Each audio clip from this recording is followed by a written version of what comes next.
প্রিয় দর্শক, আমরা এখন করিমগঞ্জ উপজেলার সেই বিখ্যাত চামড়া বন্দর এসেছি। চামড়া বন্দর ঢুকতেছে। চামড়া বন্দরটা এরকম, দেখেন চামড়া বন্দরের অবস্থা।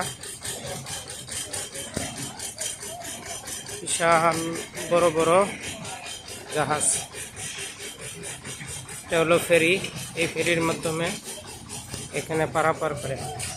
দেখেন কত বড় জাহাজ চামড়া বন্দরে।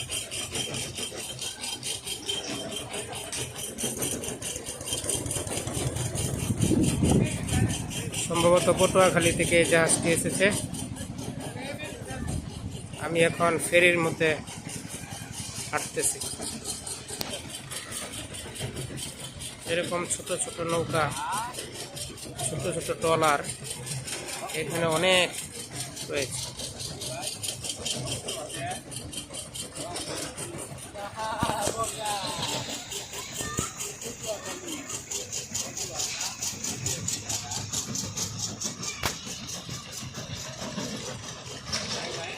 দেখেন কত বড়, কত নৌকা। মানুষ এই চামড়া বন্দর দিয়ে কিশোরগঞ্জের ইটনা উপজেলা চলে যায়। এই ব্যস্ততম চামড়া বন্দরে সবাই কাজকর্মে ব্যস্ত, কেউ কাজ ছাড়া থাকে না। আমার মনে হয় এই সামান্য ভিডিওতে আপনারা একটু চামড়া বন্দর সম্বন্ধে ধারণা পাবেন। এইভাবে ছোট ছোট নৌকা দিয়েও মানুষ এপার থেকে ওপারে পার হয়।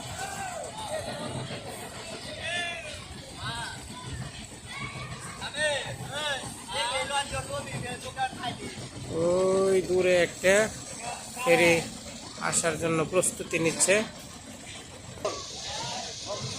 ওই যে একটা ফেরি আসতেছে।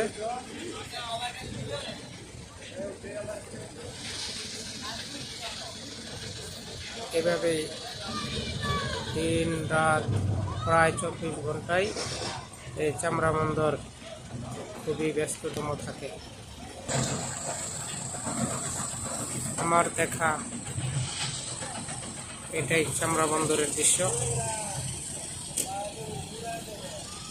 আপনারা যখন কেউ যদি কিশোরগঞ্জ জেলার ইটনা উপজেলা আসতে চান, তখন এই চামড়া বন্দর আপনারা আসতে পারেন। এবং এদিক থেকে সুনামগঞ্জের মিঠামইন, সুনামগঞ্জ জেলা যাওয়া যায়।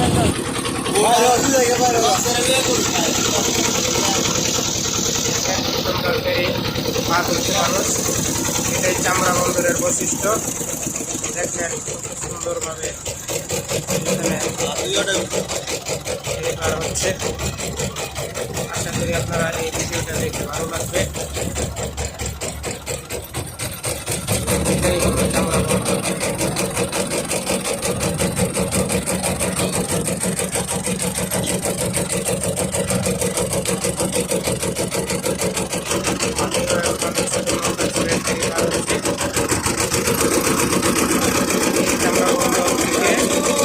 সুনামগঞ্জ জেলা যাওয়া যায়, সামারচর যাওয়া যায়, হিরাই উপজেলা যাওয়া যায়। এটাই হলো চামড়া বন্দর। দেখেন কেমন করে পার হচ্ছে সবাই। এটাই নদী এলাকার বৈশিষ্ট্য, এটাই নদী এলাকার প্রাকৃতিক দৃশ্য। এখন আমরা ওপাশ থেকে এই পাশে চলে আসলাম।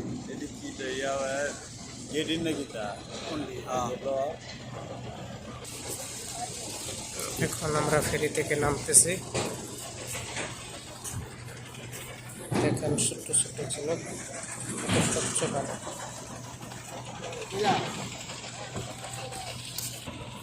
দেখেন কেমন চামড়া।